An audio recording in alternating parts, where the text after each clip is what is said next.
y se encontró con una cantidad de jóvenes que pelearon durante el resto de días que duró el paro. El paro tuvo 22 días y 19 fueron de lucha contra el gobierno nacional, contra su fuerza animal y bruta que es del ESMAD, que causa muerte. Y lastimosamente hoy en las diferentes ciudades del país ha dejado una estela de muerte. Pero esa capacidad de que nosotros, de lo que nosotros vivimos en el 2017, esa experiencia que tenemos del 2017, no ha permitido que en Buenaventura hoy se encuentren desmanes o inconvenientes con la fuerza pública. También tenemos que resaltar, como decía el compañero Biojó, que hay un alcalde alternativo, que hay un alcalde que es del proceso social. Eso también lo tenemos que resaltar, y eso ha jugado un papel indispensable en que hoy no haya habido ataques de la fuerza pública contra la población de Buenaventura.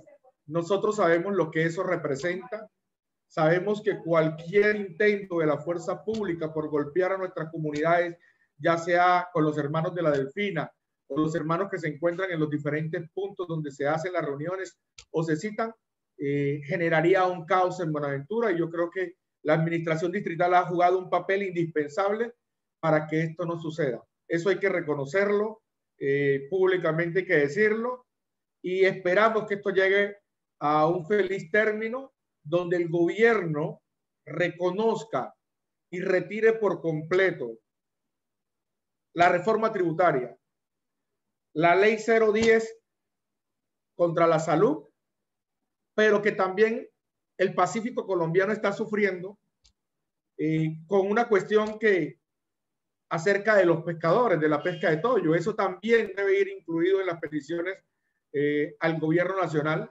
porque está afectando a nuestra población de Buenaventura, está afectando y está generando violencia cuando a los pescadores de Buenaventura se le prohíbe la pesca del toyo. El decreto 281 atenta contra nuestra comunidad, y es indispensable que en las negociaciones que se están tomando del paro nacional se meta ese punto, porque ese punto nos afecta a nosotros en Buenaventura. La prohibición de la pesca de toyo en Buenaventura afecta a toda la comunidad, violenta a una población que tiene un alto índice de desempleo, pero que además tiene problemas de violencia. Es necesario que ese punto se toque ahí y que sigamos resistiendo en las calles pacíficamente, que sigamos en la movilización pacíficamente. Lamentablemente en otras ciudades del país la fuerza del Estado ha intentado reprimir, pero imagínense ustedes, y les coloco esta apreciación, Bogotá no tiene los problemas de desempleo que nosotros tenemos, ni Cali, ni Pereira, ni Medellín, y la gente está resistiendo allá, a pesar de pronto las situaciones de ellos sociopolítica y socioeconómica es diferente a la nuestra. Nosotros tenemos unas situaciones de pobreza y empobrecimiento y miseria en nuestro territorio, y gracias a Dios las expresiones o las manifestaciones en contra del gobierno han sido pacíficas. Esperamos que continúen siendo pacíficas y esperamos que esto llegue a un feliz término y que al final quien tenga el beneficio sean nuestras comunidades. Muchas gracias, José Luis. Adelante, Julio, te doy la palabra. Por favor, les recuerdo como la mayor brevedad de las respuestas para que nos alcancemos a escuchar todas y todos. Gracias. Muchas gracias, María José. Pues sí, yo al respecto, lo que tiene que ser como esas nuevas, o sea, esos diálogos pues que se requieren en este momento en la sociedad colombiana, un poco para poder enfrentar la crisis. Yo lo pongo en dos niveles, ¿no? Y ya algunos compañeros en el análisis de la primera pregunta lo planteaban. O sea, todos esos problemas sociales que se han devenido a través del tiempo, en estos casi 200 años, de historia republicana en Colombia, en donde una pequeña casta ha gobernado en función de mantener ese privilegio o sus privilegios como casta, pues en última también ha generado una cierta brechas también, no solamente entre las capas, entre esa casta y el resto de la gran población a nivel nacional, sino que también ha utilizado personas, individuos, dándole pequeños privilegios para que estas personas prácticamente que hacen parte de las clases bajas, si se puede decir así, de la población, para que ellos fuesen como una especie de voceros y quienes legitimen bien las formas de gobernar. Yo creo entonces a partir de allí que hay dos diálogos que hay que hacer de manera directa. Una, entre los diferentes actores que hoy históricamente pues han venido con una representación, llámese ONG, llámese organizaciones sociales, llámese inclusive diputados, algunos que ya están también como individuos también en los consejos y mucho más, ¿ya? O sea, es necesario conversar, llegar a unificar criterios también, porque en este momento los jóvenes están intentando, y Harrison lo decía, con una postura también crítica con esas anteriores formas de liderazgo, ¿no? Esos liderazgos que han sido más sumisos, inclusive más débiles, menos incisivos, casi que más miedosos, que no han permitido generar la verdadera transformación, pues, de Colombia. Entonces, yo sí creo que allí debe haber un diálogo directo que permita tener al menos un consenso mínimo, porque además de eso también, entre muchos también se ha presentado también rivalidades. Jóvenes o organizaciones nuevas quieren empezar a surgir, quieren salir, quieren mostrarse, mientras que otras que ya están enquilosadas también quieren mantenerse también en su posición, entre comillas, de privilegio. Allí creo que debe haber un diálogo directo y franco en función de resolver o alimar esas asperezas, sabiendo que en última el problema es de todos, ¿ya? Cuando no hay salud, cuando no hay educación, cuando no hay vivienda, cuando no hay proyectos sociales, cuando no hay empleo, en última todos estamos mal. En última somos los que padecemos también las necesidades dentro de los territorios. Y un segundo momento, yo creo que no quiere decir que uno sea más importante que el otro. Tiene que haber un diálogo directo entre los gobernantes de turno con la sociedad civil. El cuento de que nosotros decidimos y buscamos un pequeño grupo de personas solo para que legitime lo que hacemos, ese cuento tiene que ver. Y cada día tiene que reducirse la posibilidad de que acciones como esas sigan teniendo relevancia en la población, ¿ya? Este momento histórico que está viviendo Colombia, que está viviendo Buenaventura en particular, o sea, nos deja esa enseñanza. Es necesario mantener un diálogo directo, máxime porque en última, gran parte de las movilizaciones que se están presentando en lo ancho y largo del territorio nacional efectivamente tienen que ver con unas reivindicaciones de carácter nacional, pero también hay unas reivindicaciones de carácter locales.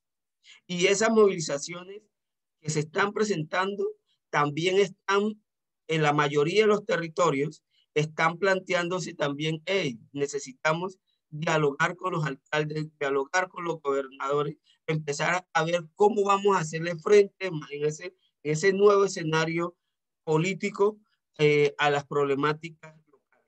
Y sé que la población joven y los diferentes actores sociales que hacen parte del paro, el paro nacional y las otras organizaciones o expresiones sociales también que están dentro de los territorios jugarán un papel muy importante para entrar a resolver de manera directa esos problemas que tienen.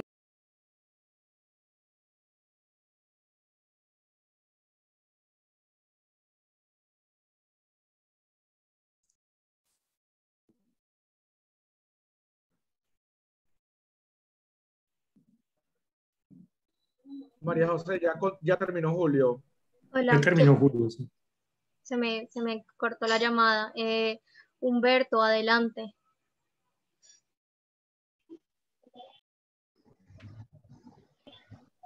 Venga, ¿es en la misma dirección o no le escuché? La pregunta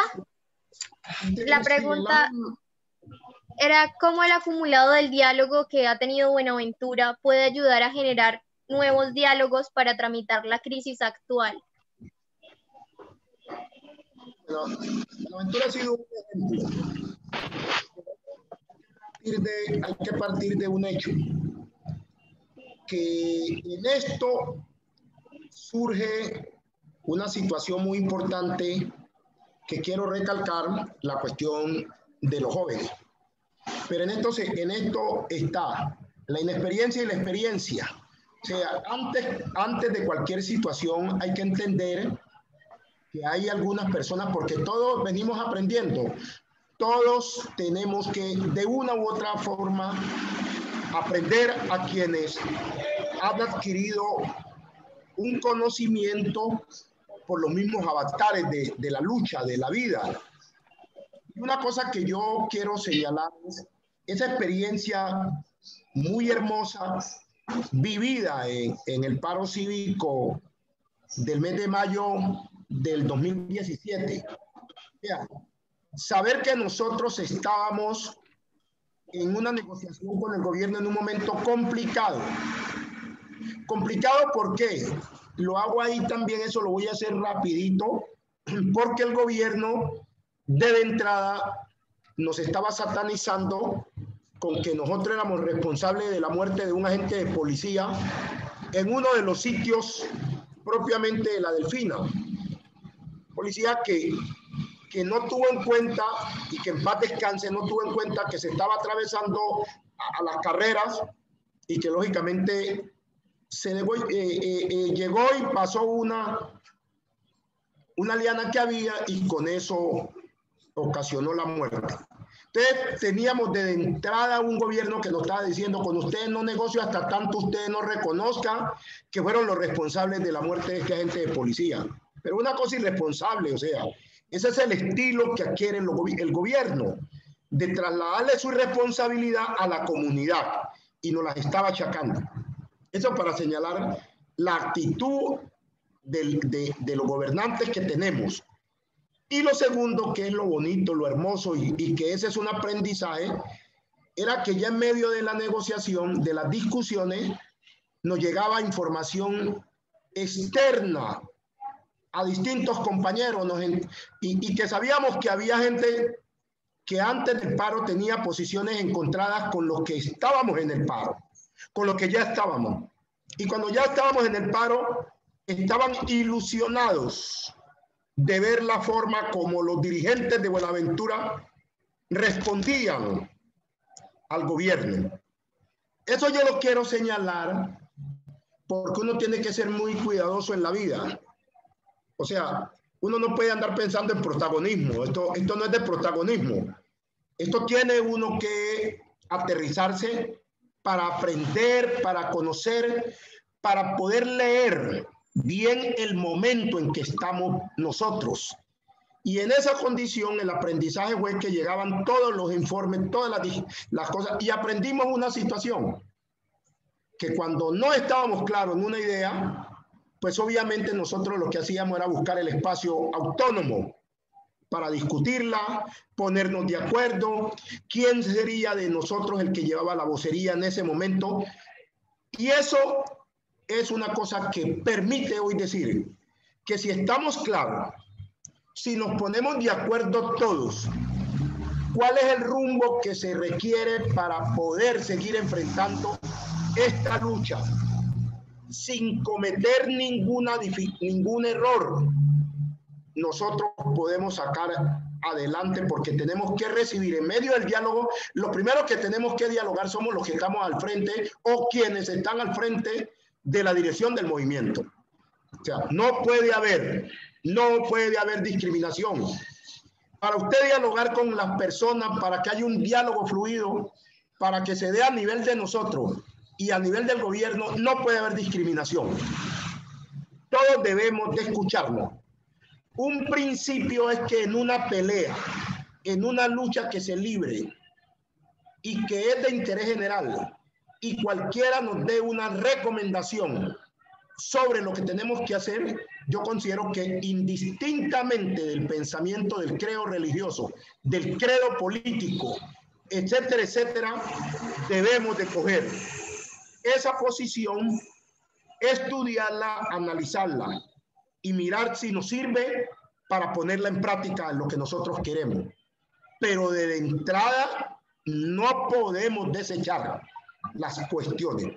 Entonces, en esto que estamos haciendo, y con esto termino aquí, es todos los días, por muy veteranos que tengamos en la lucha, por mucha experiencia que se tenga, esto es de aprendizaje.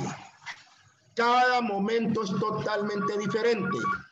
El 2017, esto es diferente a hoy. Son otras condiciones.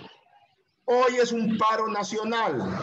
En el 2017 era cívico de la localidad con un pliego de soluciones para resolver un problema estructural de Buenaventura. Hoy hay una política que abarca todo el territorio, a todo el país. Nefasta la política de este gobierno de Iván Duque. Y si nosotros queremos de entrar en un diálogo con todos los sectores, tenemos que tener bien agudos los oídos para escuchar las recomendaciones, los ejemplos que se nos den, para poder que de esa manera enrutemos la línea que queremos para que salgamos avante en lo fundamental. Habrá cosas que todas no las vamos a abarcar, no las vamos en este momento a lograr, pero por lo menos dejamos un gran ejemplo para continuar hacia futuro. Hay veces que uno tiene que dar un paso adelante y 2 pasos atrás. Ese es parte de lo que yo considero que tenemos que hacer. Y es bueno e importante el diálogo social, lo tenemos que hacer, los trabajadores, las amas de casa, los profesionales, los obreros, los tenderos, los pequeños comerciantes. Y ese diálogo nos tiene que servir a todos para arrancarle un aprendizaje a cada uno de los sectores. Aquí no puede haber, esa es una cuestión que yo he aprendido, no puede haber protagonismo de ninguna naturaleza. Tenemos que tener la máxima comprensión, y para poder dialogar ampliamente uno tiene que aprender de qué manera se dialoga. Eso es lo que quiero señalar. Muchísimas gracias, Humberto.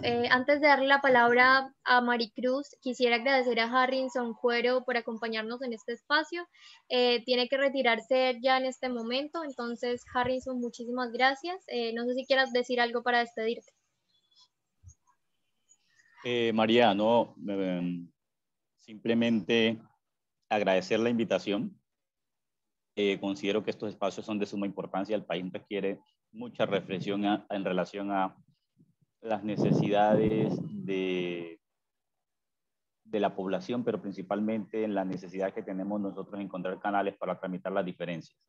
¿Sí? Cada manifestación nacional es simplemente una representación de las manifestaciones locales, barriales, incluso familiares, de suerte que si lo vemos de esa manera y lo vemos como una posibilidad de aprender, como un espacio de aprendizaje, como crecemos como sociedad y encontraremos seguramente más herramientas para salir de situaciones difíciles, de incomprensiones, de disensos, con mayor facilidad. Muchas gracias por la oportunidad de compartir. Muchas gracias a los compañeros y compañeras de panel y hasta la próxima. Hasta luego. Gracias, Harrison. Hasta luego. Maricruz, adelante. Te recuerdo cómo el acumulado de diálogo de Buenaventura puede ayudar a generar nuevos diálogos para tramitar esta crisis actual. Bueno, pues muchas gracias, María José. Pues yo creo que estoy como muy en sintonía con los compañeros que me han antecedido. Yo creo que lo que hay que hacer efectivamente, de acuerdo, un diálogo que permita la concertación con todas las garantías, sobre todo, sí, porque diálogos, pues se han tenido muchos, pero sobre todo que permita ese nivel de concertación que se requiere para abordar esas situaciones que hemos venido conversando, ¿sí? Pero no solamente es un diálogo nacional, ¿sí? Se debe orientar o pensarse un diálogo que permita caminar por los territorios, ¿sí? Que pueda esos diálogos abordar esos caminos que hemos venido trochando, como decimos en lenguaje coloquial acá, las organizaciones, la sociedad civil, porque si nos quedamos únicamente en ese diálogo nacional, pues nosotros vamos a ser borrados. Sobre todo, por ejemplo, quienes estamos acá estamos en la región del Pacífico, estamos, ¿sí? Siempre han estado a la espalda nuestra. Entonces, si no nos permiten la oportunidad que ese diálogo llegue al Micay, al Guapi, a Buenaventura, a todos los territorios, entonces vamos a quedar nuevamente o vamos a seguir mejor excluidos. Creo que esa es como parte de lo que hay que hacer. ¿Sí?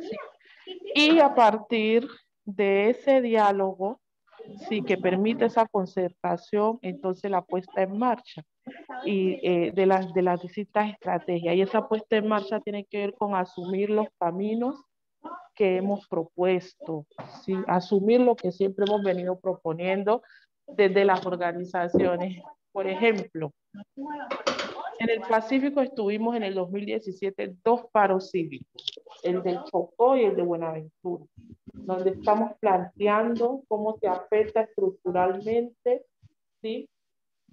Por un lado, para que puedan dar respuesta a estas garantías de derechos. Hay que retomar eso. Los pueblos étnicos han venido estableciendo acuerdos, ¿sí? Siempre para el caso de los indígenas, y los acuerdos están ahí, las propuestas están ahí, los instrumentos por parte de la sociedad civil, de la comunidad están ahí. Entonces hay que retomar todos esos acumulados, todas esas experiencias que planteaba Humberto y todos esos elementos que también nos planteaba Julio, hay que retomarlos a través del diálogo y sobre todo hacer énfasis en las garantías que debemos de tener como pueblo y para el caso de nosotros no podemos perder de vista como pueblo étnico. Sigo diciendo mucho que conversar, pero el tiempo se acaba. Muchas gracias, María José. Decir que me debo retirar porque me voy a conectar a otra reunión que tengo pendiente. Entonces, gracias por la oportunidad. Vale, muchísimas gracias, Maricruz. Muchísimas gracias también a Humberto, a José Luis, a Julio Viejo, por habernos acompañado en este espacio, también a Harrison, que ya se retiró, y también muchísimas gracias a todos los participantes que se unieron a escuchar esta conversación sobre cómo se lee desde Buenaventura la situación de movilización nacional y de paro, y cuáles son los diálogos y los aportes que desde Buenaventura se cree que podríamos dar al diálogo nacional. Les invitamos a todos a unirse a la sala de reunión grande. El link está en el chat, o si no pueden darle simplemente salir de la sala para grupos reducidos. Muchísimas gracias a todos y los esperamos en el panel más grande, donde vamos a escuchar también las otras conclusiones de los otros 2 espacios de conversación de Tibú y de Vista Hermosa. Gracias a todos por la discusión. En algunos de los chats me decían que por favor diéramos más, que no se había terminado la discusión. Creo que es mejor pasar a la sala principal en la cual hagamos la plenaria y si tenemos tiempo podemos agregar cosas que nos faltaron por discutir. Recuerden también que la idea es tener una lista de tareas pendientes. El diálogo, la idea no es concluir ni llegar a conclusiones hoy. La idea es empezar un diálogo que podamos continuar en la próxima segunda. Entonces los invito ya a desconectarnos y a pasar al link que utilizamos en la mañana para la sala principal. Muchas gracias. Entonces nos vemos en un minuto. De acuerdo.